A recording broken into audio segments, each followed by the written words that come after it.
Chapter 5. Shelley greeted him at the door, wearing old blue jeans and a thick, frumpy gray sweater. She looked great anyway. It was another one of those cold, late autumn Oregon days, and Marvin was chilled from his dash over on his bike. Shelley led him inside to a blazing fire. Her parents were still out of town. He didn't believe, however, that they were going to enjoy a repeat of last night's blissful bubbles. Shelley seemed to be in a serious mood. She curled up on the couch, and he sat on a nearby chair. A pile of official-looking papers sat on the coffee table. Shelley nodded to them. "Those are for you," she said. "What are they?" "The police report on Harry's suicide. The autopsy report is attached." "How did you manage to get a hold of those?" "Harry's mother requested them a while ago when I told her I believed her son had been murdered." "Did Harry's mother believe you when you told her?" Shelley shook her head. "No." "Have you read the reports?" "Yes, closely." "Is there anything in the reports that leads you to believe he was murdered?" he asked. She sighed. "Not really. That's why I want you to study them." "I'm no smarter than you are. I'm certainly no smarter than the police." "I want to be blunt right from the beginning, Shelley, so that you don't get any false hopes. I don't think I'm going to be able to help you with this matter." Shelley looked at him. "How well did you know Harry?" "Well enough to know he was strong competition." Harry Pastor had been a star athlete for Sessa High, both an outstanding receiver on the football team and an excellent guard on the basketball team. Like Triad, a close friend of his, he had been a well-built young man and handsome. But unlike Triad, Harry had had a brain, too. Marvin had shared a chemistry class with him, and Harry had done at least as well as he had, if not better. Marvin liked him until Harry tried to steal Shelley away from him. That was a joke, just a line Marvin used to feed himself when he was feeling jealous. Actually, Harry had been going out with Shelley several months before Marvin had managed to stake a claim to her. The fact that Shelley had agreed to go out with him while she was seeing Harry had led Marvin to believe her relationship with Harry couldn't have been that deep. He had changed his mind, of course, when Harry had died and Shelley became so despondent. Harry had been an unusually quiet young man for a popular athlete. Often Marvin noticed him staring off into the distance during class. Marvin had assumed he was daydreaming about Shelley, but realized after Harry's suicide that his thoughts must have been of a much darker nature. Yet Marvin was surprised to learn that Harry had taken the big jump. He had never asked himself if Shelley had had anything to do with Harry taking it. Until now. Shelley continued to watch him across the coffee table, waiting for him to answer her question. "He seemed like a nice guy," Marvin said. "Did he seem crazy?" Marvin paused. "No." "You hesitate. Why?" Marvin spoke carefully. "He was introspective." "So what? A lot of people are. You're introspective." Marvin was curious that she saw him that way, but it wasn't the time to pursue the point. "It's my understanding that people who commit suicide often lapse into long, deep silences, especially just before they do away with themselves." "People in love do that as well," Shelley responded, and there was a note of irritation in her voice. Marvin took a deep breath. He was not enjoying the conversation. He was beginning to believe Shelley needed professional help to get her over her fixation. "Was Harry in love with you?" he asked. Shelley looked at the fire. the orange glow warm on the side of her beautiful face. "I suppose," she said softly. "Did you do anything to hurt him just before he died?" The question seemed to amuse her, but in a sad way. "I went out with you." Marvin started to stand. "Shelley, no, wait." She reached out for him. "Please don't leave. I shouldn't have said that. Come, sit beside me. I'm sorry." He took her hand and let himself be pulled down on the couch beside her. Her fingers were warm, and he had to fight an urge to kiss her. And 5 seconds ago, he had been ready to leave. "I accept your apology," Marvin said. "But what do you want me to do? I don't know how thoroughly the police investigated, but I assume they did a good job." "That's my point. They didn't. They found Harry floating face down in the lake, couldn't find a murder weapon or a murder suspect nearby, and closed the book on the case." Marvin tried a different tack. "You said last night you didn't know who killed him. Do you have any suspects?" "No." "Do you have any possible motive?" he asked. "No." "So basically you're saying that Harry must have been murdered because you know that he wouldn't have killed himself?" "Yes." "That doesn't give us a lot to go on." Shelley reached down and picked up the reports. "That's why I want you to study these." She handed him the papers. "You can talk to Harry's mother if you'd like. Harry's father left them when he was a little kid. He had only one parent. I told her you might be calling." Marvin wished he'd never gotten involved. "I'll study the reports. That's all I can promise at this point. If I come up with anything, I'll let you know." "When?" "I don't know when. Maybe never." "I mean, when am I going to see you again?" She leaned over and kissed him on the cheek. "I want to see you again soon." When he didn't respond right away, she sat back, worried. "What are you thinking?" "Nothing." "Tell me." "I was wondering what really matters to you." She was cautious. "What do you mean?" He studied her closely, usually a pleasant pastime, and he didn't see anything he didn't like, and that troubled him even more. Because she was asking him for the ridiculous, and he was going to do it simply because she asked. That wasn't the best way to start a relationship. "Nothing," he said. "Marvin." "What?" She snuggled closer.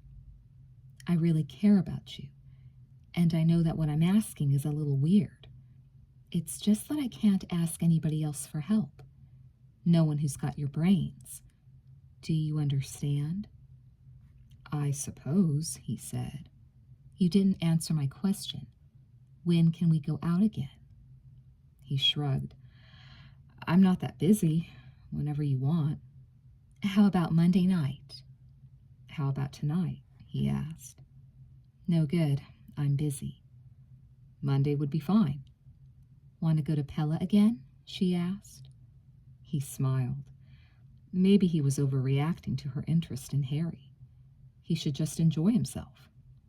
Enjoy her. "On my bike?" he asked. She nodded. "We can stop at the bridge again." Somehow the reference disturbed him, but he didn't know why. "You won't mind the cold?" he asked. She let go of him and stared once more into the fire. Her sorrow was never that far away. "No," she said. "I like the cold." Chapter 6. Marvin went to the library after leaving Shelley's house. He couldn't solve his own fictional murder mystery, so he figured he might as well try to crack Shelley's. Once at the library, he dug through the year-old stacks of Sessa bulletins for articles on Harry's death. He found 5. He vaguely remembered reading a couple of them last November.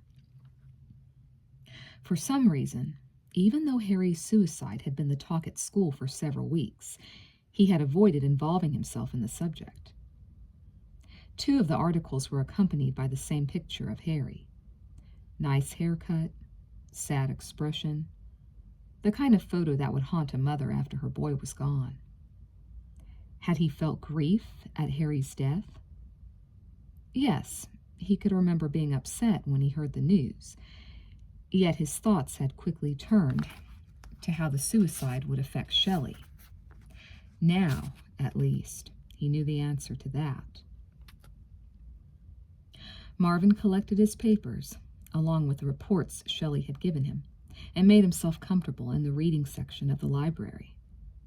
To his surprise, he found 2 girls sitting across from him. They looked like freshmen, reading his books. They appeared thoroughly entranced, so he didn't mentally chide them for not buying the books so he could receive more royalties. Marvin had a small notepad and pen with him, which he always kept in his pocket in case he had a sudden inspiration or interesting idea for a story. He took them out and laid them on the seat beside him. He decided to read through the newspaper articles first, to get an overview. Then he would go over the police and coroner reports. He was a slow reader. Like many authors, he read every word. 2 hours later, his reading complete, Marvin had a more thorough understanding of the case of Harry Pastor. Harry had disappeared the night of Friday, November 12th. The last person to see him alive was Triad Tyler. According to Triad, they had purchased a couple of 6-packs early in the evening, drunk them in Sessa Park by the lake, and parted company close to midnight in front of Harry's house. Triad had dropped Harry off. That was the last time Triad or anyone saw Harry Pastor alive. Harry's body was found floating face down in Sessa Lake the following Monday morning, November 15th. He was discovered by Sid Green, a senior citizen who often fished before dawn from a rowboat. Sid pulled the body to shore and called the police, who arrived 15 minutes later. The officer, Maxwell Farmer, reported nothing unusual about the condition of the body. The coroner, in a detailed report, had more to add. 1, Harry had a broken neck and a fractured skull. 2, Harry's palms were blistered. 3, Harry had oil stains on his fingers. 4, Harry had an unusual number of broken blood capillaries in his lower extremities. It was the coroner's belief that Harry had died by diving headfirst off the cliff into the lake. Although the cliff was not excessively high, 102 feet, the water at the base of the cliff was only 15 feet deep. It was the coroner's opinion that Harry had struck his head on the soft mud bottom and died instantly. The injuries to his neck and skull formed the basis of this opinion. There were no obvious signs of struggle on the body. Harry had almost certainly not been attacked. The blistered palms and broken blood capillaries, although unusual, were not considered significant. Harry could have got oil on his hands performing any number of tasks before committing suicide. The coroner, however, did not even attempt to address the broken capillaries. The coroner put the time of Harry's death at approximately 12 a.m. Monday morning, 6 hours before his body was found. But the coroner admitted it was possible Harry had died as much as 6 hours earlier. Cold water greatly slowed down the process a body went through in the hours following death. Harry had not even begun to show signs of rigor mortis when he was pulled from the lake. As they say, those were the facts. Unlike Shelley, Marvin found much in the material to make him smell something fishy. To assume someone jumped off a cliff simply because no one had seen him pushed seemed quite a leap in deductive reasoning. But he could understand the thinking of the police and the coroner. They were offering the simplest explanation, and in lieu of evidence substantiating a different conclusion, they were going to stick with it. Marvin could also see that it would be next to impossible to prove that Harry was pushed, no matter what research he did. If a witness hadn't come forward yet, he or she was not going to come forward. It was a shame in a way. The most likely alternative scenario was practically closed to him before he could begin. Yet he was more open to the idea of murder than before. He had been wrong to tell Shelley that, since the police had closed the book on the case, it should remain closed. Maybe Harry hadn't jumped or been pushed. Perhaps there was a third alternative. Marvin was frankly surprised Shelley hadn't informed him of these other mysterious odds and ends. Of course, she wasn't the amateur sleuth he was. The oil stains on Harry's palms could have come from anywhere. That was true. At this point, it would be fruitless to speculate on them. Later, though, they might be important. The broken blood capillaries in Harry's legs were also difficult to fathom. Marvin hadn't a clue what could have caused them. He would have to do more research. The blistered palms, on the other hand, were intriguing from the start. Both the coroner and the police said there were no signs of struggle on the body. It seemed to Marvin a narrow perception on their part of what constituted struggle. If a man was thrown into a dry well and held prisoner, and he tried to climb out, he would probably get blisters. The blisters would be a sign of struggle in response to an indirect physical attack. Was it possible Harry had been kept captive somewhere before he was killed? The missing time between when Harry disappeared and when his body was found was intriguing. Marvin could not believe he had been unaware of that fact at the time of Harry's death, yet he had absolutely no memory of it. Marvin jotted down the 2 dates. Friday, November 12th, the day Harry had disappeared, and Monday, November 15th, the day Harry had died. Where had Harry been on that intervening Saturday and Sunday? Marvin thought, and it took him several minutes to remember where he had been on any of those days. Finally, he remembered. He, Marvin, had been out with Shelley the day Harry had disappeared. And there was one other small point. November 12th. That's Shelley's birthday, for God's sakes. How could he have forgotten such a crucial event on such a critical day? It boggled Marvin's mind. If he were a psychiatrist, he would have said he had subconsciously blocked the information. But he wasn't a psychiatrist. He was a mystery writer. He returned to the facts. If there was a murderer, he needed suspects. He had gone out with Shelley Friday night to celebrate her birthday.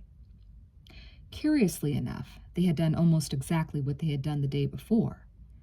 They had ridden to Pella on his bike, eaten dinner, seen a movie, and driven home. The only difference was that they had not stopped on the bridge, nor had they climbed into the hot tub together. Where was Harry that night? The newspapers and the police reports said he was out with Triad, drinking beer. In any murder situation, the last person to see the victim alive was immediately a suspect. But Marvin's memory, now that it had got a jump start, was suddenly coming up with all kinds of interesting little details. Triad could not be a suspect because Harry had died sometime between 6 Sunday evening and 12 midnight. And during that time, Triad had been in a medium-sized town 50 miles east of Sessa named Canteen. The football team had been in the playoffs, and the game had been postponed from Saturday night to Sunday night because of poor weather. Not that the delay had helped much. It had poured throughout Sunday's game, and then afterward, after Sessa had been soundly defeated, the Sessa coaches decided that, because of the rain, it would be better to bus the players home on Monday morning. Marvin had not gone to the game, but had heard about the particulars at school on Monday. When Harry's body had been discovered in the lake, his absence from the game had naturally been discussed. Of course, if a guy was about to kill himself, he didn't usually go play football beforehand. Marvin decided to check on whether Triad had spent Sunday night with his football buddies, but he was already confident that Triad could not have killed Harry. If Harry had been killed, which, a few curious details aside, he probably hadn't been. But for the sake of his investigation, Marvin had to assume temporarily that there had been a crime. Why else would he continue it? He needed more suspects. Who had hated Harry? Harry had been a loner. The only people close to him had been Shelley and Triad, and Shelley wouldn't have killed Harry, and Triad couldn't have. The only person Marvin could think of who had any motivation at all to murder Harry was he, Marvin, for the love of Shelley Quaid. That was a great reason. Waste the competition. Marvin chuckled aloud at the thought. He would have remembered something like that. Marvin got up and went to the payphone at the front of the library. He checked the white pages and found Sid Green's address, the elderly gentleman who had discovered Harry's body. He considered calling, but decided to drop by. He was pretty certain old Sid would have nothing valuable to tell him. Sid Green was sitting on his front porch reading a newspaper when Marvin arrived. He had to be in his 70s, going by the number of wrinkles on his face, but he wasn't decrepit. Marvin was reminded that here was a man who went fishing before dawn, and if the police report could be believed, had single-handedly dragged Harry's body from the lake. "What can I do for you, young fellow?" Mr. Green asked, setting aside his paper. He had a huge package of red licorice resting in his lap, and what appeared to be a good wad of it in his mouth. He chewed his licorice slowly, with the satisfaction of a 6-year-old boy. It was a cold day to be sitting outside and reading, but Mr. Green was bundled up in a fat wool sweater that Mrs. Green had probably knitted for him when they were courting. Marvin came up the steps and offered his hand. "My name's Marvin," Marvin said, shaking the gentleman's hand. "I was a friend of Harry Pastor. Do you remember him?" Mr. Green reached for another red licorice stick. "I haven't found that many dead bodies in my days while I've been fishing. I remember him. Never saw such blue cheeks in my life." He took a bite of his candy. "I'm sorry, young fellow. I shouldn't have spoken of him that way. You said he was your friend?" "Yes, but I'm over it. The grief, I mean." Marvin glanced up and down the street and wondered what the hell he was doing on a Saturday afternoon, quizzing a 70-year-old man. He continued, "But I still have some questions about the way Harry died. I was wondering if I could ask you about what you saw that morning." "I saw a young boy floating face down in the water. Hell, I don't know what else to say. He was dead as a firefly in a snowstorm." "Did you actually pull him out of the water?" Mr. Green nodded with pride. "That I did. Hooked my line onto the collar of his leather jacket and rowed us both to shore. Got my wind up doing it, but I couldn't leave the lad floating out there." Mr. Green sighed and shook his head and had another bite of licorice. "They say he jumped. What a pity. When I was that age, the only thing I thought about was girls and sex. I'd spend all day thinking about them. Not that I ever had sex. I don't know what's wrong with young folk nowadays. They can have all the sex they want, and they still ain't happy. Makes no sense to me." "It makes no sense to me either," Marvin said. "I've read the police and coroner reports on the case. They say there were no obvious marks of struggle on the body. Do you remember any?" Mr. Green thought for a long moment. "Can't say I do." "Do you remember the blisters on Harry's palms?" "Why did he have blisters?" "I don't know. I don't remember no blisters." "They were there. You probably just missed them." Marvin was already losing enthusiasm for the interrogation. "What was Harry wearing when you found him?" Mr. Green had to think again. "Like I said, he had on a brown leather jacket, and I think a sweater underneath. The jacket was puffed up, if you know what I mean. I don't know what kind of pants he was wearing. Were there any stains on his clothes? Marvin asked. What kind of stains? Any kind. Food stains, blood stains. I didn't say he was bleeding.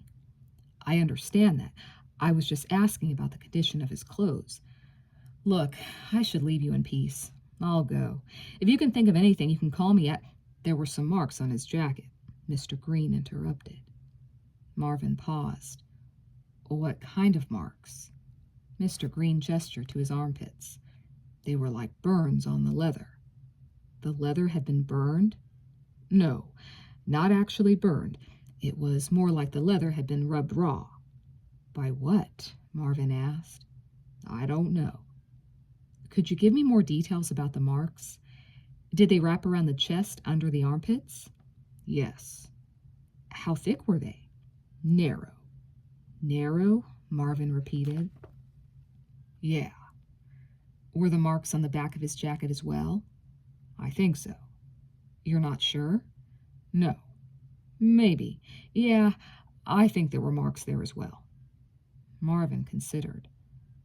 Mr. Green, could those marks have been made by a rope? I don't know of any rope that would burn leather like that. If the rope was scraped across the leather again and again, it might. Marvin moved to leave. Thank you, Mr. Green. You've been most helpful. Chapter 7. Marvin went to the pastor residence next. He called Harry's mother ahead of time. He wasn't sure exactly what Shelley had told the woman and didn't want to do anything that might add to her grief. But Mrs. Pastor said she'd be happy to see him. She was a good-looking woman, which was not surprising given her son's striking looks. She was also relatively young to have had an 18-year-old son. She must have had Harry in her late teens. She let Marvin in and offered him a cup of coffee and a plate of freshly baked chocolate chip cookies, which he accepted gratefully. They sat at the kitchen table together, an old hand-carved wooden clock ticking above their heads. Shelley says you two are good friends, Mrs. Pastor remarked as she brought the coffee pot to the table. Cream or sugar? Both, thank you. Yes, that's true. I've known Shelley since high school. Since the beginning of school, he added. I knew Harry as well. He was in my chemistry class. She smiled quickly, and it was sad to see the pain still at the edges of her smile. Harry always liked chemistry. Marvin tried one of the cookies. He was an excellent student. She spoke with too much pleasure. Wasn't he, though? He would read those textbooks like they were Max Slate thrillers. Marvin almost gagged on the cookie. God. Are you all right, Marvin? He cleared his throat and reached for his coffee. Yes, I just get choked up sometimes when I choke on my food. He took a sip of the steaming beverage. The woman made excellent coffee, and Marvin was something of a connoisseur when it came to the stuff. He drank gallons of coffee when he was riding at full speed. You must be wondering why I wanted to see you. Mrs. Pastor's hand shook as she raised her own cup to her lips. Shelley said you were checking into where Harry was the Saturday and Sunday before he was found. That was part of what he was doing at Mrs. Pastor's house, but he hadn't told Shelley that. Shelley had obviously read the material as closely as he had and was anticipating his moves. Yet she was vague when he had questioned her about the reports. He found that curious. I'm trying to learn where he was, yes, Marvin said. Do you have any ideas? I'm afraid not. Triad says he dropped Harry back here close to midnight. Did you hear Harry come in? No, but Harry was fond of staying out late on the weekends. She shrugged. It was more of a tremble than a casual gesture. He was a grown boy. I often went to sleep before he came home. Do you believe Triad when he says he brought Harry back here?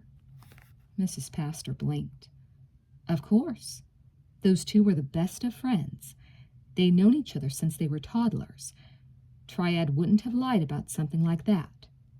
I'm sure he wouldn't have. Do you have the jacket Harry was wearing when he died? Pardon? Harry's leather jacket. Do you have it here in the house? Yes.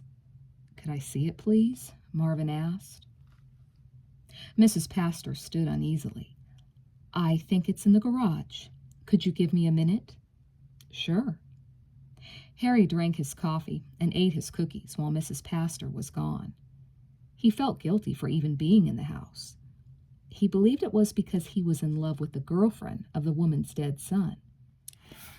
In fact, if he was totally honest with himself, one of the main reasons he was conducting his investigation was to keep Shelley happy so that she would sit naked in the jacuzzi with him again. There was a picture of Harry on the wall in the kitchen. It stared at him with accusing eyes. Here it is, Mrs. Pastor said as she re-entered the room with a badly stained brown leather jacket in her arms. She handed it to him quickly, glad to be rid of it. The water had done a number on the jacket. The leather felt like parchment under Marvin's probing fingers. The marks were as the old man had described and Marvin had pictured. They circled around the chest, under the armpits, to the back. It was true they could have been caused by a rope scraping against the leather, yet, now that he had the jacket in hand, Marvin couldn't imagine how Harry could have been successfully tied up for 2 days and made the marks fighting against his binds. There were no rope burns around the waist, or anywhere except for the single line of marks on the upper portion of the jacket. Surely a murderer would have more thoroughly tied Harry up if he'd wanted to keep him in one place. Yet Harry had had those blisters.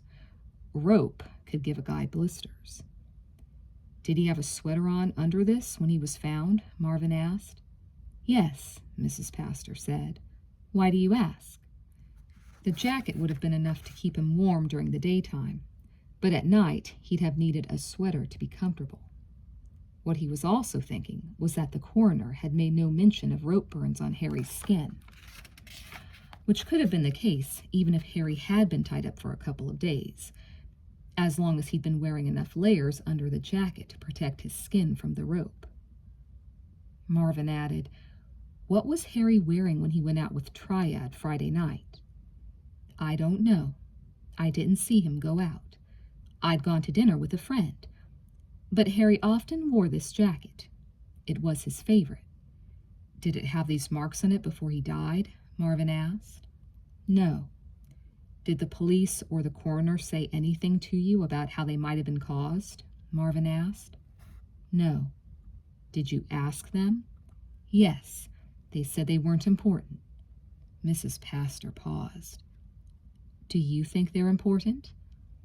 Maybe. He set the jacket aside. Would you mind if I kept the jacket for a few days? Mrs. Pastor hesitated. That would be fine, but please bring it back when you're done. I will, I promise. Mrs. Pastor looked uncomfortable. Forgive me for asking, but why are you checking into the details surrounding my son's death? Shelley asked me to. She must have told you. She believes Harry was murdered. Mrs. Pastor stirred her coffee. She mentioned that to me. Mrs. Pastor, can I ask you a delicate question? She looked up. You want to know if I think my son committed suicide? I'm sorry, Marvin muttered, embarrassed at the position he had placed them both in. Mrs. Pastor glanced at the picture of Harry on the wall, but now the boy's eyes weren't so accusing. I don't think any mother can believe her son would take his own life, Mrs. Pastor said softly. Harry died a year ago, and I wonder if I believe it yet. A shudder went across her features. But if you're asking me if Harry was unhappy, I would have to say yes. Do you know what he was unhappy about? Marvin asked. He remembered Shelley's comment to him on the couch. I went out with you. But surely that wouldn't have been reason enough to push Harry over the edge, not unless the guy had had deep psychological problems. No, Mrs. Pastor said. I asked Shelley, but yes. Mrs. Pastor made a small, despairing gesture with her hand. She didn't know. I see. Do you know her well? Mrs. Pastor asked suddenly, and there was an edge to the question. The woman wanted to know if he had taken Harry's place in Shelley's life. We're just friends, Marvin said tactfully. I'm sorry I didn't answer your question of a moment ago. Why Shelley wanted me to dig into your son's death. I honestly don't know the answer to that, except that I knew Harry and liked him, and I'm good at figuring things out. I guess those are the reasons Shelley asked me. Mrs. Pastor nodded sadly. The police say it was suicide. I wish I didn't believe them. Sometimes it's hard to know what to believe, Marvin agreed, and his own words made him wonder. Chapter 8. When Marvin got home, his mother was watching Casablanca, a movie she had seen 200 times. Her eyes hardly stirred from the screen as he walked across the living room in front of her. It was 5 o'clock and getting dark. The sun never set without her being drunk, and she was drunk now. Hi, Mom, he said. He leaned over and kissed her cheek. Have a nice day? It was all right. She lifted a lethargic hand and touched his side. Be a dear, Marvin, and make me some popcorn. Why don't I cook you some real food? We have chicken in the icebox. I could grill it and put on some potatoes. Popcorn would be fine. Is there butter? Marvin sighed. There's butter. In the kitchen, he found Anne cooking them both dinner. Anne had given up trying to get their mom to eat anything substantial. Their mom subsisted on popcorn, See's candies, white toast, and fast food pizza and tacos. And, of course, booze. Anne was a good cook for a kid. She had taken the chicken and sautéed it in lemon and garlic sauce and sprinkled it with bits of saffron. She was a master when it came to stuffed potatoes, and the one waiting for him was fat with sour cream, butter, and some kind of cheese from Switzerland. Marvin let Anne put the final touches on their meal while he got his mother's popcorn ready. But when he returned to the living room with the stuff, his mom was passed out on the couch. He set the bowl beside her and kissed her once more on the cheek. He worried that one day he was going to find her in a similar position, curled up on the sofa, but dead. He and Anne ate in the kitchen. Anne wanted to know what he had been doing all day. She was worried about his book. Everyone was. He told her there was nothing to worry about. Because there's no book, he added. Are you getting any ideas? Anne asked. I am. One. What is it? Marvin didn't pause. The words jumped out of his mouth. God knew where they came from. I don't believe Anne McGaffor was killed in the lake, he said. I don't even think she was killed near the lake. How did she get there then? This time, Marvin did pause to think, and what he'd been about to say slipped away and he couldn't get it back. I'm not sure, he muttered. I hope you get more ideas soon. I don't want to end up out on the streets. I hear they can be hard on little girls, Marvin agreed. Anne shook a layer of pepper onto her potato.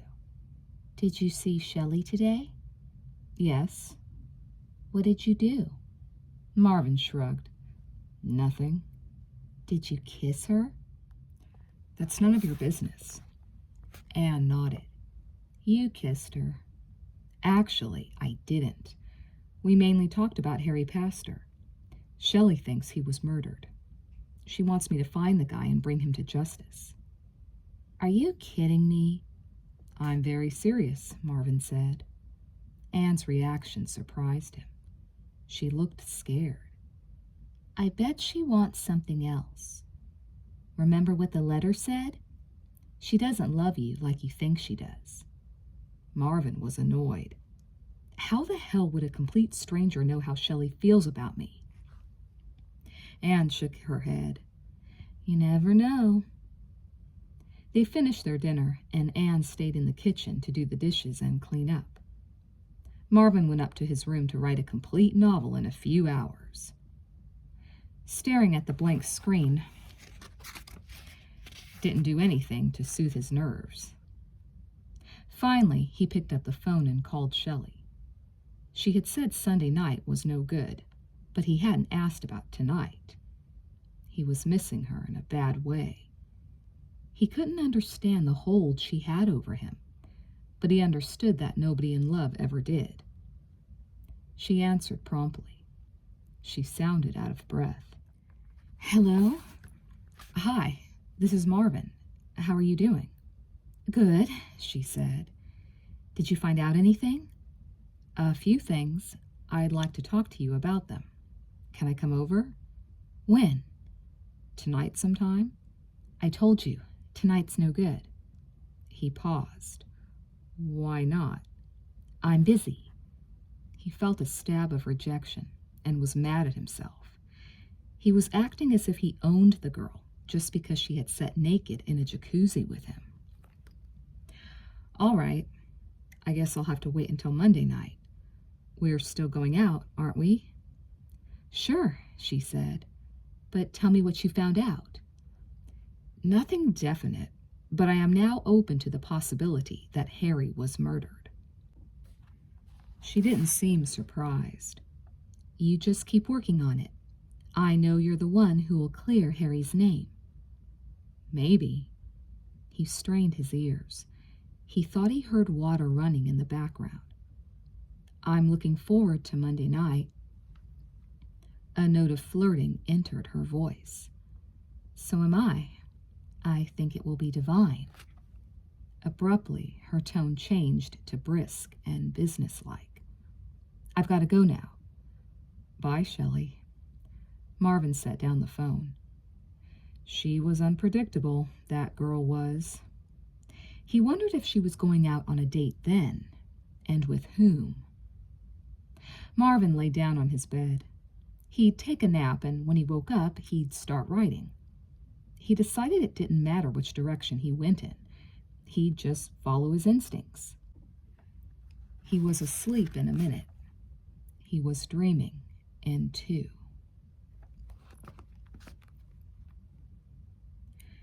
He was a character in his The Mystery of Silver Lake series. Only he wasn't the same character in each scene. He kept changing into different people, and like an omniscient god, he knew what all his characters were feeling and thinking when he was in their heads.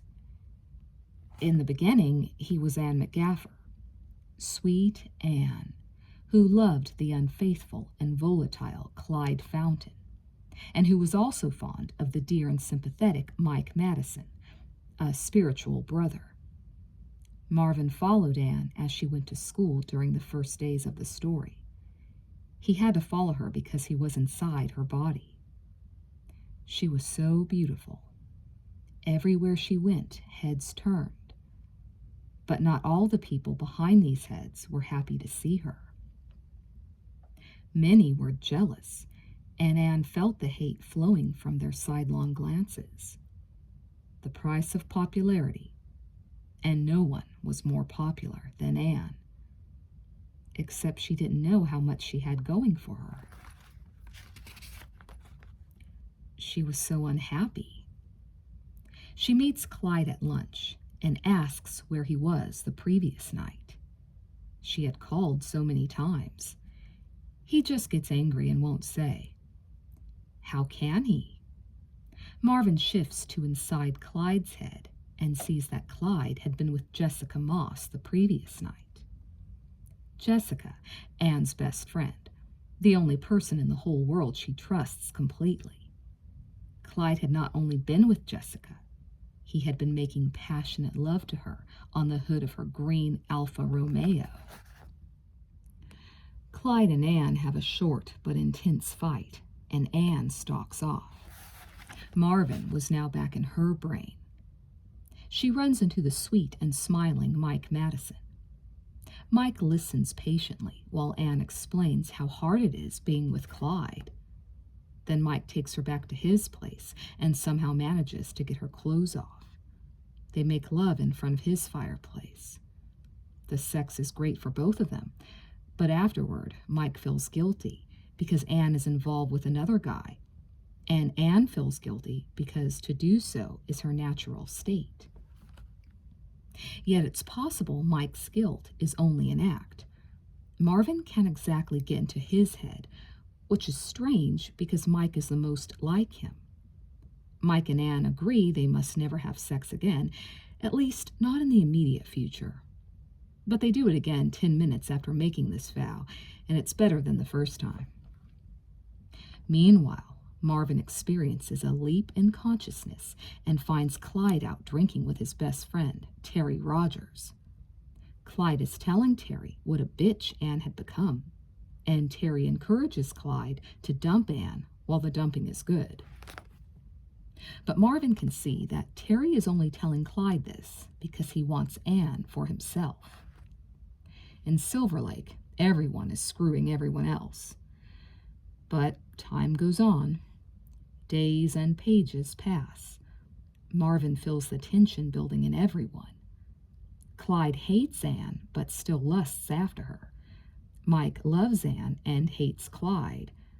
Terry thinks he loves Anne, but really hates her, along with Clyde and Mike. But life is hardest for Anne. Her father, Bill McGaffer, comes in late one night, drunk, and abuses her, making her want to commit suicide. Then her crazy younger brother, Harold McGaffer, who thinks the Antichrist is reincarnated in the holes of donuts throughout the western United States, tries to convince Anne that Clyde is trying to kill her, leading her to believe she is a tragic victim in a poorly written soap opera. Anne often feels like this anyway. Then all goes dark and cold. Marvin can feel an icy spray beating against Anne's soaked flesh. As in the beginning, so it is in the end. He is inside Anne, and there is terrible pain. He sees a flash of white light, a scene glimpsed in the high beams of a distant automobile. He steps out of her ravaged body and turns 180 degrees in space and sees behind him. The horror of the moment shakes him to the core. Poor Anne. She is hanging by a rope tied round her waist in the middle of the night, dangling off a bridge in a cruel breeze. She is screaming. She is dying, but no one can hear her. And in the end, she realizes no one cares, except Marvin, who always loved her. Even when he knew she was as corrupt as the rest.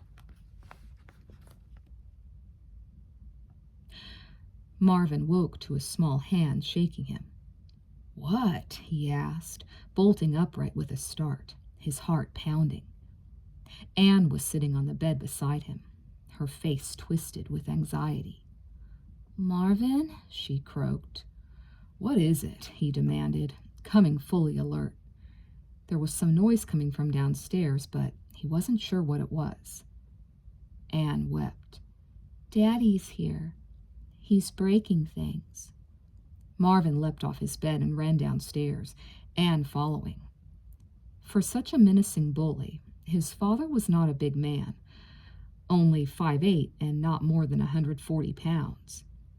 Yet what muscles were there were difficult to subdue when he was enraged. Marvin had only fought with his father twice, and he couldn't have said either of them had come away victorious either time.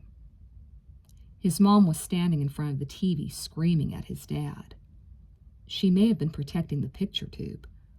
Marvin's dad had a lamp in his shaking hands, and it looked as if he wanted to ram it through Humphrey Bogart's face. They were both exhaling 80 proof. It was amazing that someone's breath hadn't caught fire yet. "You are a sick woman, and I'm going to cure you," his father screamed. "Now get out of my way." "Marvin, stop him!" his mother cried. His father whirled on him. "What are you doing here?" "I live here," Marvin said calmly. "Put that thing down. It's our best lamp." "I don't give a damn about your best anything," his dad yelled. "I am sick and tired of this pathetic family. Every time I come over here, the TV is on. Well, I'm turning it off for good." With that pronouncement, his dad reached out, grabbed his mother by the hair, and threw her onto the floor. Anne ran to her aid. Before Marvin could stop him, his dad had rammed the top of the lamp into the picture tube, which had cost Marvin $500 last month to replace. The thing imploded like a miniature bomb. Glass sprayed the entire living room, particularly Anne, who stood sheltering her mother. So light and fragile, Anne was almost knocked down by the shock wave. Dazed, she tried to pull the shards from her hair and ended up cutting herself. Blood covered her hands, and she stared at them with a blank expression. Now that made Marvin mad. Marvin charged his dad without a clear plan as to what he was doing. They collided in front of the TV and went down on the glass-covered carpet. They rolled on top of each other, scrambling for an advantage. Marvin had the advantage this time. He was younger and stronger, and he was not drunk. Alcohol brought on his dad's rage and gave him strength, but the guy had drunk one too many. Marvin was surprised at how easily he was able to pin his father beneath his knees. "Stop it, Dad!" he shouted at him. "Bastard son!" his dad yelled back. He spit in Marvin's face. Something happened to Marvin right then. It wasn't so much the spit, or the broken tube, or even Anne's bloody hands. It was everything combined, perhaps, and maybe something else he didn't understand. Marvin lost it. He yanked his dad to his feet and punched the guy in the face with everything he had. His father crumpled to the floor, his face bloody, and Marvin yanked him to his feet again and kicked him hard in the groin. His dad was screaming for mercy when Marvin yanked him to his feet for the third time. But there was no mercy in Marvin. He pulled back his fist again. "Marvin!" his mother cried, grabbing hold of his arm. Marvin looked over at her and didn't see her for a moment. He saw an older version of Anne McGaffer instead. An aged Anne brought back to life for the moment to prevent him from fulfilling his destiny. Because right then, there was nothing more satisfying in all the world to Marvin than the thought of beating his father's face to an unrecognizable purple pulp. "Marvin!" Anne said, and he had to look down to find her. She was tugging on his shirt, staining it with the blood that had begun to trickle over her arms. He was frightened by her fear, because it was not directed at her father, but at him. "Let him go," Anne whimpered. Marvin released his father. The man fell to the floor in a lump of pain. His mother and Anne knelt to attend to him. Marvin turned and fled upstairs to his room. There he grabbed his helmet, wallet, checkbook, and Harry's leather jacket. He didn't even look into the living room as he ran down the stairs and out of the house. He climbed on his bike and roared off into the night. He drove as though he were fleeing the scene of a murder he had committed.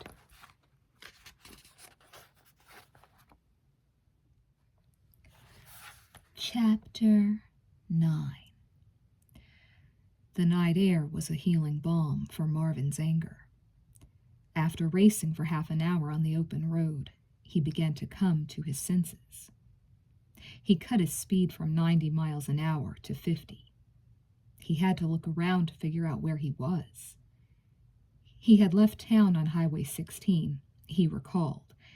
He must be 40 miles east of Sessa now. Here the land received far less rain, and consequently was more desolate. He slowly turned his bike around and headed back toward town. But he had no intention of going straight home.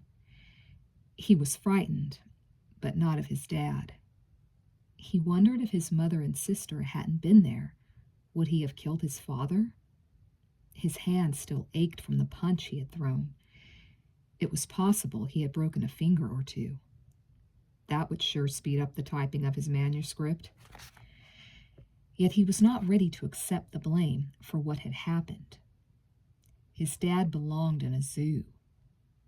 One thing for sure, that guy was never coming to their house again. Marvin swore he'd go to the police to get a restraining order. I'll buy a gun if I have to.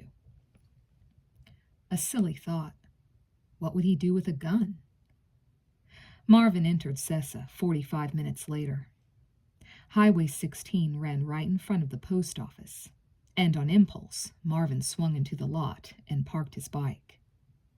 It was blind impulse, he thought, as he walked to the door with the broken lock that no one bothered to have fixed. He had already checked his mail, and there couldn't have been another delivery that day. Of course, the last letter he had received from his mysterious advisor had not come through the usual channels. Marvin wanted to see if another note had been stuffed inside his box. There was one. He tore it open and held it toward the street light just outside the building. They are plotting to kill you as you read this. Who are they? Marvin asked the empty room. Once more, he glanced around to see if he was being observed. And he had the feeling that a pair of eyes, maybe two, were watching him crumple up the note and throw it in the wastebasket. There were a few cars parked up and down the road. There could be people sitting in them, in the dark, and he'd never know. What was he going to do now? Go to the police? He'd have to tell them he was Max Slate. Then his dad would know about his millions, and his millions of fans would know about him, that he was not so handsome, not so glamorous, only a kid. He wondered if his fans' finding out wasn't the real reason he kept his identity secret. It was much easier to become a legend when people didn't know how human you were. Was the person who was sending the notes accurate? He had asked himself the same question this morning. What had the person said so far?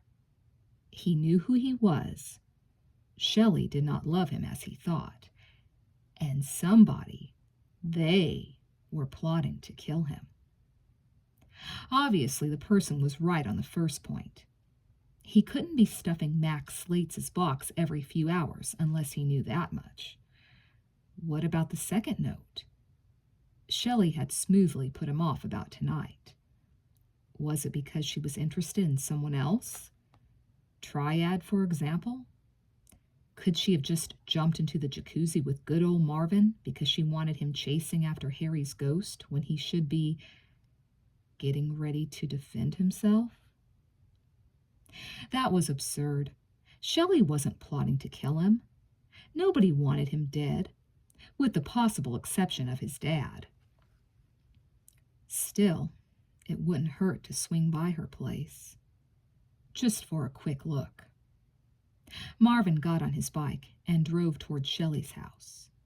He cut the engine when he reached her block and coasted the remainder of the way. That was the trouble with a motorcycle. It was hard to sneak up on anybody. He parked a couple of houses down from hers and left his helmet resting on his seat. He didn't expect to be long. He could see that her lights were on. He could hear music as he walked up the steps. Loud rock and roll music. Party time. He knocked and waited. "Shelley?" he called, but not too loud, nor did he ring the doorbell. He didn't know what he was thinking, but it must have not been about trust and loyalty, because he cracked her front door open a couple of inches and peered inside before calling her name again. He wasn't trying to sneak up on her, he convinced himself, or rather, he wanted to surprise her. Doing what? Marvin stepped inside. It was warm, or he was cold, or both. The music was coming from the living room. Mick Jagger trying to start up a young babe. There was no one in the living room. Yet there were voices, running water. The porch, the jacuzzi. Oh, God. Marvin walked toward it on tiptoe. He knew what he would find, but he had to know, which was different. He had to see, which was entirely different. He crept to the doorway that led out to the porch and peeked around the doorframe. Then he pulled back and felt warm tears trickle over his freezing cheeks. He kept his sobs choked deep inside. Shelley was in the jacuzzi with Triad. There were too many bubbles to be sure, but it was a safe bet they were naked. They were definitely kissing, and Shelley was moaning. Friday night, Marvin. The high point of his young life. Saturday night, Triad. Probably just another roll in the hay, or the Jets, for the stupid jock. My, wasn't Shelley's schedule crowded? Who would it be Sunday night? Their speech teacher, Mr. Ramar? He was married, but that shouldn't bother a girl like Shelley. Christ, Marvin whispered, sucking in a burning breath. His lungs felt as if they were on fire. All at once, he wanted to do so many crazy things. He wanted to burst in on them and beat the crap out of Triad. But that wouldn't work. Triad was not drunk or out of shape. He would beat the crap out of him. He wanted to call Shelley a two-bit whore. Triad would probably still beat the crap out of him. Finally, he wanted Shelley. Yes, crazy as it sounded, he wished more than anything that it were he who was caressing her in the warm, bubbly water, that she was moaning into his mouth. It was sick. He hated her, but he still wanted her. The whole world was sick. What he ended up doing was nothing, for the moment. He just stood there behind the wall, trying to breathe an air that tasted of lavender heaven. She must have a whole closet filled with the junk. He honestly thought for a few minutes that he was going to have a heart attack. It didn't help his irregular beat to be listening to their pleasure. He tried to block it out, but then the moans stopped, and they began to talk, and he wanted to listen. "This is good," Shelley said. "It doesn't get much better," Triad agreed. "How long has it been?" she asked. 2 days. 2 days too long. "Where were you last night?" Triad asked. "Out with Marvin." Triad chuckled. "That worm? Why?" "For fun and profit." "Huh?" Soft splashes. It sounded as if Shelley was rearranging herself in the tub so that she could be of more service to her man. Marvin simply would not let himself look. "Do you like that?" she asked in a sly voice. I'd like it more if I knew I was the only one you did it to." Shelley gave a short laugh. "God, you think I had sex with Marvin? Give me a break. I just went out with him to get him to do a few things for me." "Like what?" Triad asked. None of your business, Shelley said. Triad was silent for a moment. He may have been enjoying something Marvin had never had a chance to enjoy, and now never would. Tears continued to spill down his face.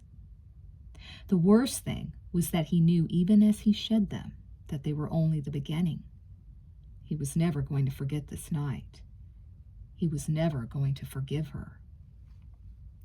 Are you going out with him again? Triad asked. If it's necessary. I don't know if I like this. I thought you said you loved it, she said. I mean Marvin. Why don't you buy his bike? I love riding on it. How can I buy something he won't sell? I'll buy another bike. No, his is special, she said. I want his. What about what I want? I don't like you going out with him. I won't put up with it. Shelley sounded amused, not the least bit intimidated. I'm supposed to see him Monday night. Cancel it, Triad said flatly. Shelley gave it a moment of thought. That was all the bitch needed. All right, I'll tell him I'm busy. Busy with you. What do you want to do Monday night? Screw, she said.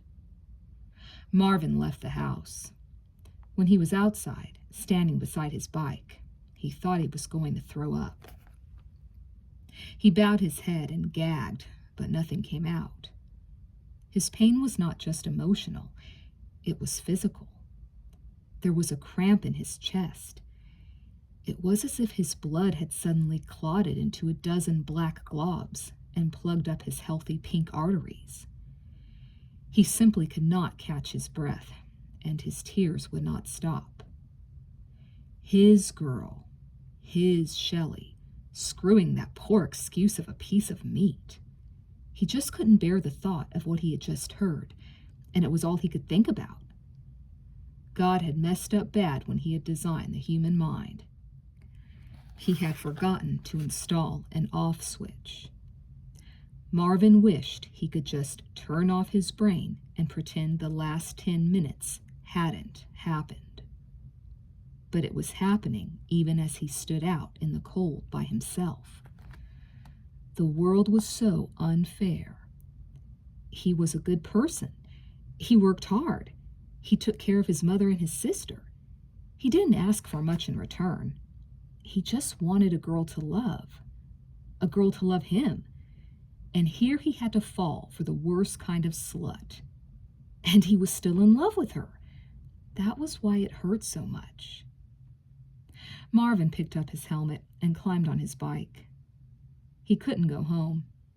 His father might still be there. He didn't want to see anybody anyway. He just wanted to drive and drive until he came to the edge of the world.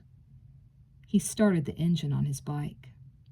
He flipped up the plastic visor on his helmet. He would let the wind dry his tears.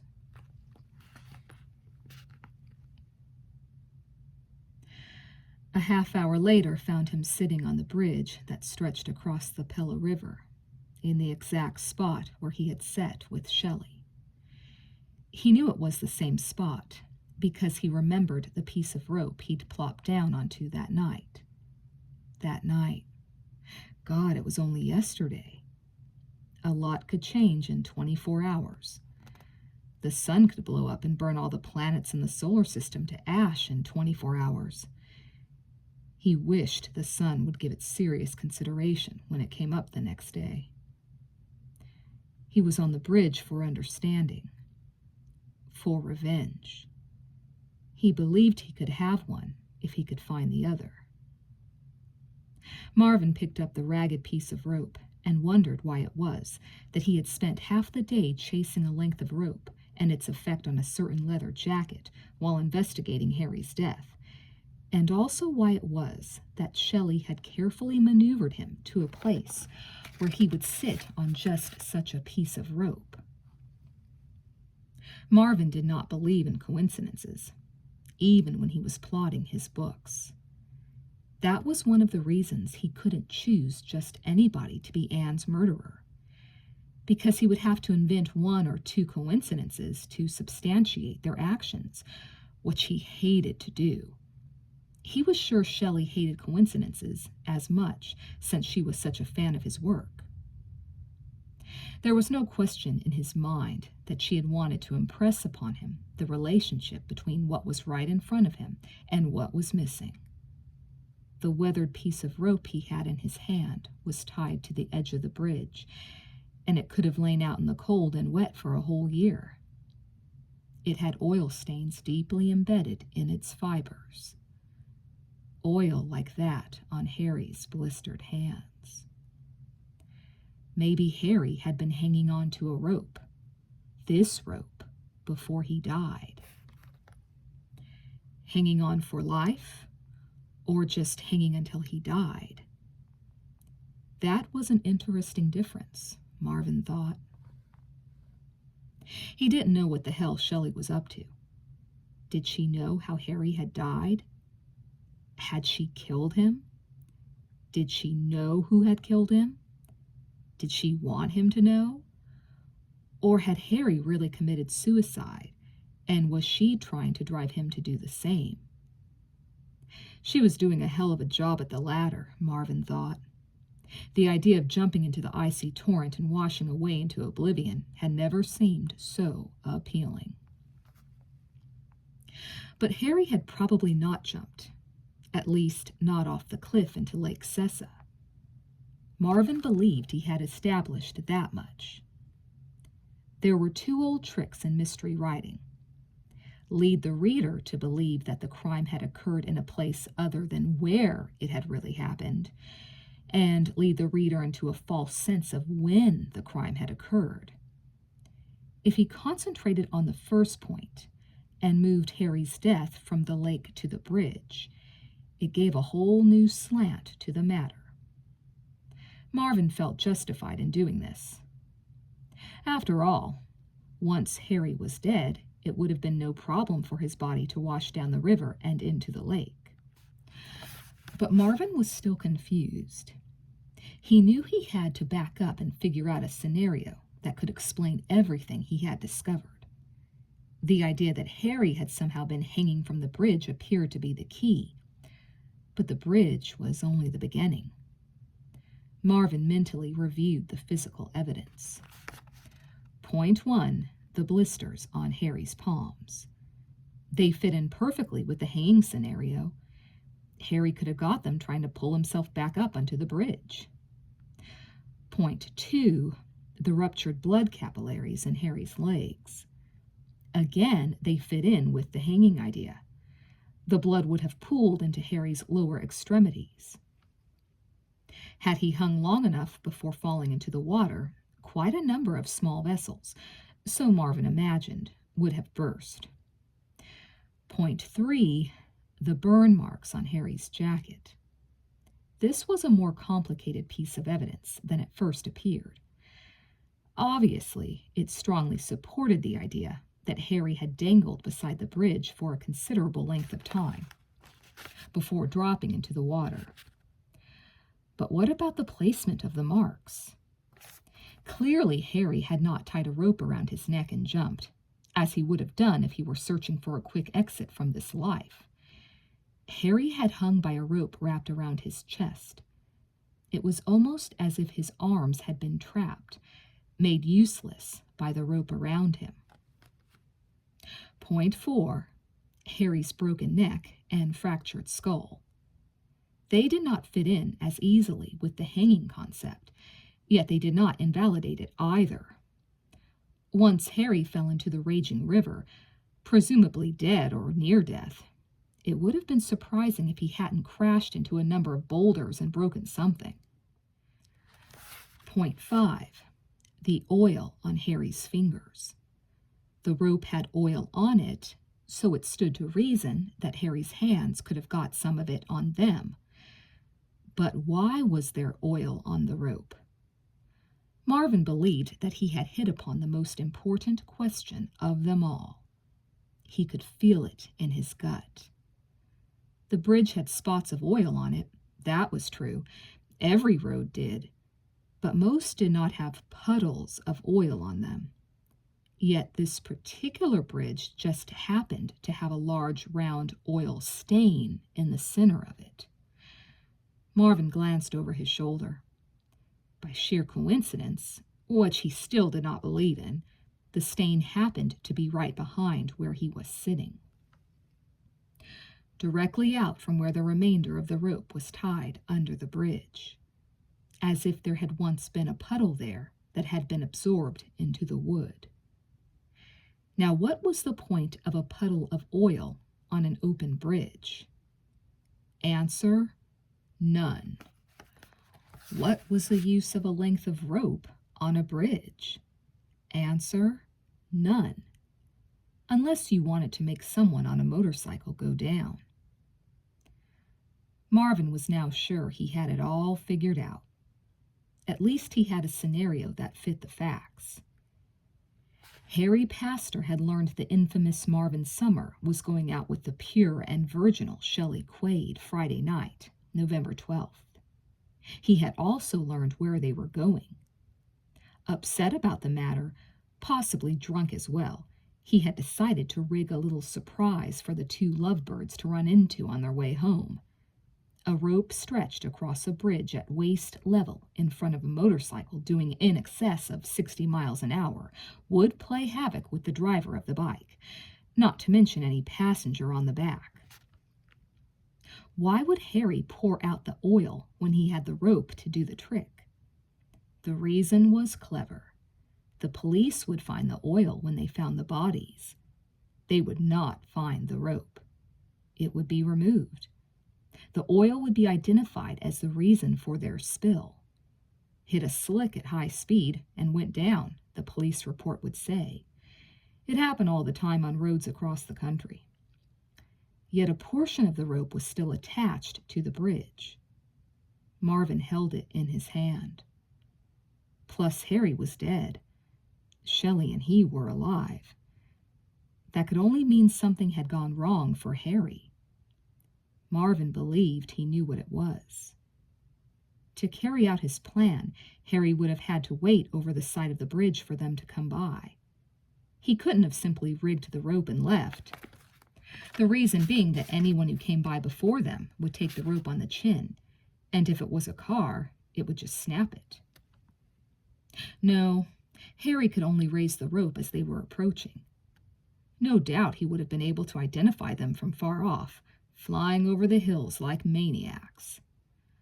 But waiting over the side of the bridge, that would have been tricky for anybody, even sober, which Marvin doubted Harry was. The side railings were old and rusted. Marvin could remember the night he had helped him celebrate Shelley's birthday. They hadn't started back from Pella until close to 1 a.m. He could just see Harry out here waiting for them in the middle of the night, his hands numb, his heart hot, hanging onto the side of the bridge for dear life. But, of course, that was a tiny bit wrong. Because if Harry had had half a functioning brain left, he wouldn't have depended on the railing alone to support him. He would have secured himself by tying a rope around his waist. Then what went wrong? It was simple. Harry slipped and fell and hung himself. But it wasn't an ordinary hanging. Going by the marks on the jacket, the rope probably yanked up around his armpits and stuck there, unable to get past his shoulders. Harry would have slowly suffocated. The bridge was wide. The river was loud. Harry might have hung there for days without anyone seeing or hearing him, before dropping into the river and being washed into the lake. In fact, it might have taken him a couple of days to die.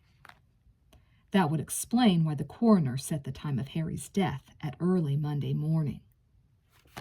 Harry had not been murdered, nor had he committed suicide. His death had most likely been an accident. To think the guy had been waiting to kill them. Marvin stood from his lengthy analysis. He was convinced he was correct in his conclusion. He also suspected Shelley knew what he knew. What he didn't understand was where she was coming from now. What did she want with him? Why did she want to hurt him? He thought of her in the jacuzzi once more and shuddered. Yet in a way, he didn't care to know the answers to those last questions. After what he had seen that night, he just wanted to hurt her. He glanced once more at the ragged end of rope, the old oil stain in the center of the bridge. Harry's plan had been a good one, even if it had cost him his life. Marvin figured he could be more careful than Harry. He smiled as he climbed onto his bike. Those two were not going to be screwing Monday night. Chapter 10. Marvin spent the rest of the night at a cheap motel in Pella. He could have afforded the most expensive lodging around, but the squalor of the place fit his state of mind. There were spiders in the bathroom, ants in the mattress, and the mirror over the chest of drawers was cracked and covered with dust. Marvin slept the night in Harry's leather jacket. He was in a killer of a mood. He awoke at 10 in the morning when a cleaning lady banged on his door. Apparently, at the discount rates, you weren't allowed to sleep in. He stumbled out into the morning sun and had to shield his eyes from the glare. His head felt as if it were ready to split open. Just punching a drunk had given him a hangover. Fortunately, no one had stolen his bike. Fortunate, because today was the day he was going to sell it. But first, before he set his plan in motion, he would give her one last chance. He drove to a phone booth and called Shelley. She took a while to answer. She sounded sleepy. He wondered why. "Hello," she said. "Hi," he said. "Marvin?" "That's the one. How are you doing?" "I don't know. What time is it?" 10:30, he said smoothly. "Want to have breakfast together?" She yawned. "That's sweet, but I can't. I have stuff I have to do today." "What kind of stuff?" Just stuff," she said. "Hey, where are you? It sounds like you're calling from a phone booth." "I am. I have a favorite booth. I come here when I feel like turning into Superman." She laughed softly. "You're funny." "Yeah, I'm cool. Hey, where are we going tomorrow night?" There was a long pause. He had expected it. What he had not expected was that he would enjoy it. "I'm sorry, Marvin," she said finally. "Tomorrow's no good." He grinned. He could see his teeth reflecting in the glass wall of the phone booth. He looked like one happy guy. "What's wrong with it?" he asked. "I have a cousin coming in from out of town. I had forgotten all about it when I promised you we could go out. I'm sorry." "No problem," Marvin said. "We can always go out another time." He added, "I still want to talk to you about what I found out about Harry." "Sure." She didn't sound that enthusiastic. Only yesterday she had been crying on his shoulder about her poor dead boyfriend. Of course, right now she probably had Triad lumbering naked beside her. Marvin reminded himself that Triad and Harry had been good friends. The way Shelley got around made Anne McGaffor look like a nun.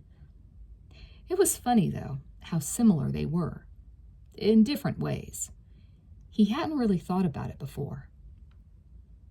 "I've got Harry's jacket on," Marvin said. "What?" "His leather jacket, the one he died in. I'm wearing it." She had to digest that remark. "Does it fit?" "Perfectly. I've got to go, Shelley. You take care of yourself. Stay out of the cold." He hung up the phone before she could reply. He would have to call Triad later, when the guy had recovered from his hours of lovemaking. Marvin drove back to the motel where he had stayed the past night and walked into the office with his helmet in his hands. The manager was at the front desk, a scruffy middle-aged man who looked as if he needed to shave off the last 10 years of his life. Marvin had met him the night before. He smelled like the stale sheets in the rooms. He probably never left the place. "I have a friend who's going to be picking up this helmet tonight," Marvin said, pulling a $20 bill out from his pocket. "If he calls first before he comes, tell him he's got to get it tonight, that you don't want to be responsible for it."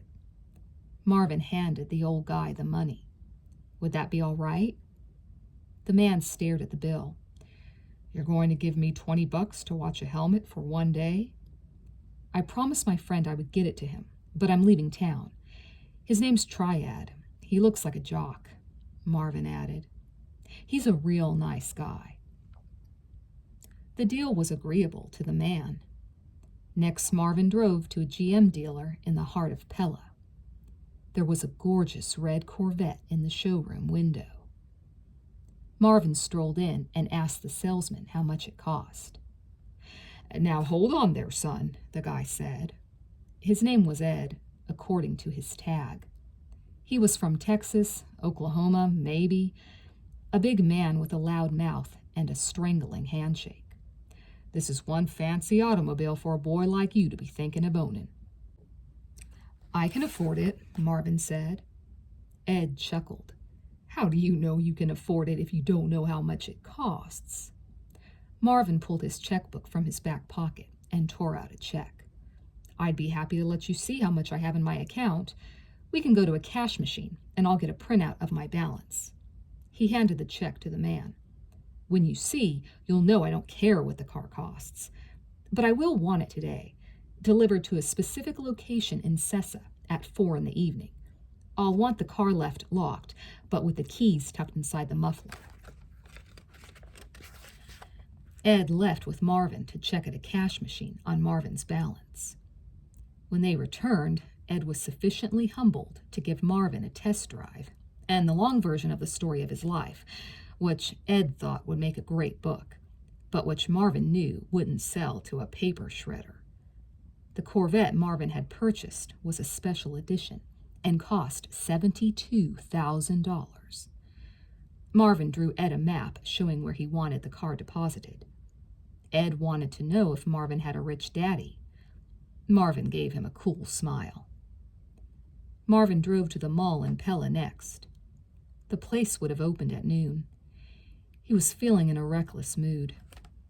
He tried eating a hamburger from McDonald's, but it made him think of dead cows. He had no appetite. He felt as if his nerves had been greased with blue lightning. He simply couldn't relax. He was not giving himself a chance to slow down and sort out what he was planning. He didn't want to. Harry had already done all the planning. Marvin just wanted to do it. He was going to bring Triad down hard. He would have felt guilty about the prospect if he hadn't felt so good about the end result. Triad laid out like a broken slab of beef on the bridge. That would sure put a dent in his love life. "Nope, can't screw tonight, Shelley. I'm paralyzed from the neck down, and they've got me attached to this heart-lung machine. Maybe you should call Marvin. I hear he's available." Yes, Marvin thought, he would get to Shelley next. Marvin wandered over to one of the bookstores. The mall had two. In the teen section, he found two girls about 16 years old picking through his books. One was brunette, the other blonde. Both cute. They were gushing to each other about how fantastic Mac's slate was. Marvin stared at them for a minute before speaking. "I know the guy who writes those books," he said. The girls looked at him, and he could imagine what they saw.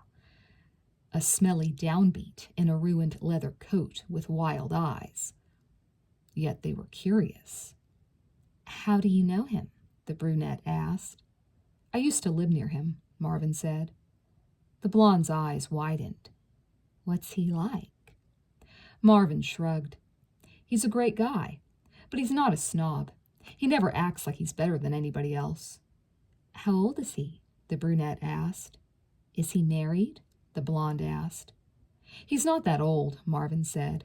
You'd be amazed how young he is. He's not married. Does he have a girlfriend? The blonde asked. He had one, Marvin said sadly, but not now. The girls glanced at each other uneasily, perhaps because of his sudden change in tone. Do you know where he gets his ideas? The brunette asked. Marvin bowed his head. Yeah. He looks around him at the horror in the world, all the pain people cause one another, and he writes about it. Marvin glanced up. But don't get me wrong. He's a good person. He doesn't want to hurt anybody. But if he has to, if the story makes him do it, then he doesn't hesitate. He kills the girl and doesn't cry about it. He takes full responsibility. Do you know what I mean? Both girls were confused. Do you know how we could write to him? The blonde asked hesitantly. Marvin straightened his shoulders. Sure, I'll give you his address. Here, let me write it in his book so you don't lose it. I haven't bought that book yet, the blonde protested as he took it from her hands. It doesn't matter, Marvin said. He took a pen from his pocket and opened to the title page. The Mystery of Silver Lake 5, The Last Breath, by Mac Slate. Marvin had never signed one of his books before. It made him sad. No one had ever asked him. What's your name? He asked the blonde. She hesitated. Marjorie. He smiled. Marjorie, he muttered. I don't know if he would like me giving out his address, but I can give you something else. Then he wrote, For Marjorie, you are beautiful. Best wishes, Mac Slate. Marvin was still smiling when he handed the book back to the girl, but neither of them was happy to see what he had written. Why did you do that? The brunette asked. You messed up the book, the blonde girl complained. I told you, it's not even mine. I am Mac Slate, Marvin said. The brunette grabbed her friend's arm. Come on, let's get away from this creep. Put that book back. You don't have to buy it. He should have to buy it, Marjorie snorted, sticking the book back on the shelf. Marvin quickly picked it back up. No, I'm serious, he said, blocking their way. I really am Mac Slate. I didn't tell you at first because I didn't want you to get all excited. The brunette dropped her mouth 3 inches and looked at him as if he were the year's winner of the Lobotomites in Action Award. We are not excited, she sneered. We are pissed, and if you don't get out of our way, bozo, we're going to scream bloody murder. But I am Mac Slate, Marvin said. I know all of his books inside out. Ask me anything. If you are Mac Slate, the brunette said, then I am Madonna. She shoved him hard in the chest. Go pick up some retarded chicks, pervert. Let's go, Marjorie. Marvin took a step back and accidentally dropped his book on the floor. He knelt down to pick it up. His face beat red and took his sweet time getting back up. He must have been out of his mind to pull a stunt like that, he thought. But of course, that was exactly the case, because later in the night he was planning to kill a young man speeding along on a motorcycle. Marvin was surprised to find the blonde standing beside him when he straightened up. Her friend had already gone for the manager of the store. What do you want? He asked. Are you really Mac Slate? Marjorie asked. Look, what did you expect? I'm a writer. I'm not an actor. I don't walk around looking brilliant. Yeah, I'm Mac Slate. I don't care if you believe me or not. Who killed Anne McGaffer? Marjorie asked. You're reading the series? Who isn't? Who killed her? Marvin closed his eyes and took a deep breath. He still had a headache. He still had Shelley moaning in Triad's arms inside his head. He reopened his eyes. The girl was watching him closely. She seemed worried about him. She wasn't such a bad sort after all. I'm not sure, he said finally. I'm still finishing the last book. It's possible no one killed her. Marjorie winced. Anne committed suicide? I think her death might have been an accident. He raised his hand when she began to protest. Like I said, I'm not sure about this. But if you are a fan of mine, you must know that the facts are never what they appear to be. But there is one thing I can tell you. Anne did not die at the lake. She died on the bridge that crosses the river, the one that flows into the lake.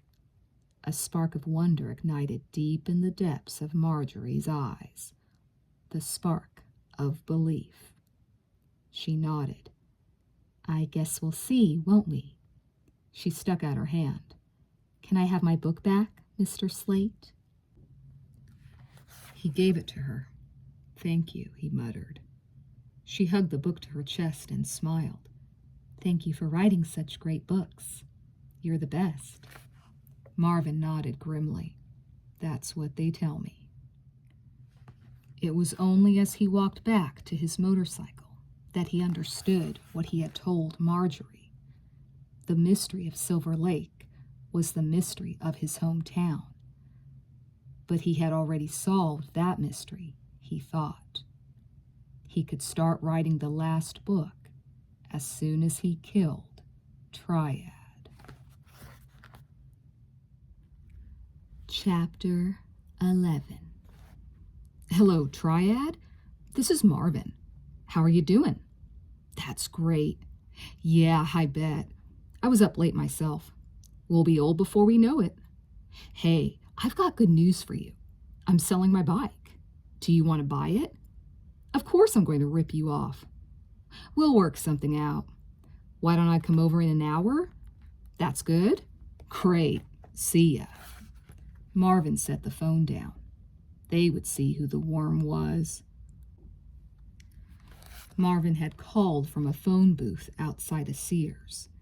He was still in Pella, but was working his way slowly back toward Sessa. Before he left the booth, he debated calling Anne to make sure she was okay and to assure her that he had not gone off the deep end during the night. The problem was he had gone off the deep end, and he had yet to hit the ground. He decided to talk to her later, when his mind was clearer. Marvin walked into the Sears. His shopping list was short, and he was able to get all the items he needed right there. 100 feet of rope, a quart of oil, a pair of binoculars, and a knife. No one gave him a suspicious look. Many times in his novels, he had described how a murderer felt before committing a wicked deed, but none of his killers had ever felt the way he did now. He moved as if in a dream. The most amazing thing was that he didn't consider his plan evil. It was almost as if he were doing his duty. Yet he realized that whatever joy the task gave him came from the fact that Triad was sleeping with the love of his life. That fact gave him strength. He didn't drive straight to Triad's after leaving the Sears. He drove around for a while and then went to see if his Corvette was waiting where it was supposed to be, in a parking lot around the block from Triad's house. Ed had kept his word. The red car was there, glistening in the afternoon light. Marvin didn't know how he was going to explain it to his mother, and frankly, he didn't care. He pulled the keys from the tailpipe and stowed his purchases in the trunk. He didn't want Triad to see them. Triad was outside tinkering with a snowblower, getting it ready for winter, when Marvin drove up on his bike. Triad had on his usual puppy dog grin, and it was all Marvin could do not to take a wrench out of Triad's toolkit and break his teeth with it. But Triad did not totally lack in perception. The first question out of his mouth brought a smile to Marvin's lips. Hey, where's your helmet? Triad asked. Aren't you going to throw that in? You have a bigger head than I do, Marvin said, climbing off his bike. Let's see. Triad measured the space between his ears with his open palms. Attempting to keep them the same distance apart, he moved them toward Marvin. Marvin brushed Triad's hands aside. "You don't have to do that," he said. "It'll fit you. But I left my helmet in a cheap motel in Pella called the Slumber Bin. It's on Main Street, west of the mall. You'll have to pick it up tonight if you want it. I called the manager. He's going to throw it out or take it home unless somebody gets it tonight." Marvin was not worried that the manager would have a different story to tell Triad. Triad wasn't going to be talking about it to anybody. "What were you doing there?" Triad asked. "That's where I spent the night." Triad was interested. "Kid any?" "Got more than I could handle." Marvin patted the handlebars of his bike. That was the worst thing wrong with the scheme. He was going to ruin his lovely wheels. Well, it couldn't be helped. When you fought a war, you always lost some artillery. "So what are you going to give me for this speed machine?" Triad gave him what he probably thought was a sly grin, but which Marvin interpreted to be the confused expression of a buffoon. "How about $500? He asked. "How about twice that?" Marvin asked. "I don't have twice that." "Why don't you go inside and ask Mommy for a little change?" "My mom's not home." "Then take it out of her cookie jar. You can't have the bike for $500. "How about 800? Triad asked. Marvin paused. "All right." Triad was surprised and did a poor job of hiding it. He stuck out his fat hand. "Deal," he exclaimed. Marvin looked down at the open hand with revulsion, yet he shook it with pleasure. "It's a deal," Marvin said. Triad ran into the house and got his checkbook, or his mother's as it turned out. Marvin had the pink registration slip in his wallet and signed it over. Marvin reminded him about the helmet, and Triad promised he'd get it right after dinner. He even offered Marvin a ride home, but Marvin declined. "I need the exercise," he said. "But your house is on the other side of town." "Who cares?" Marvin turned away. "Don't kill yourself on the bike." "If I do, I'll take plenty with me," Triad called after him.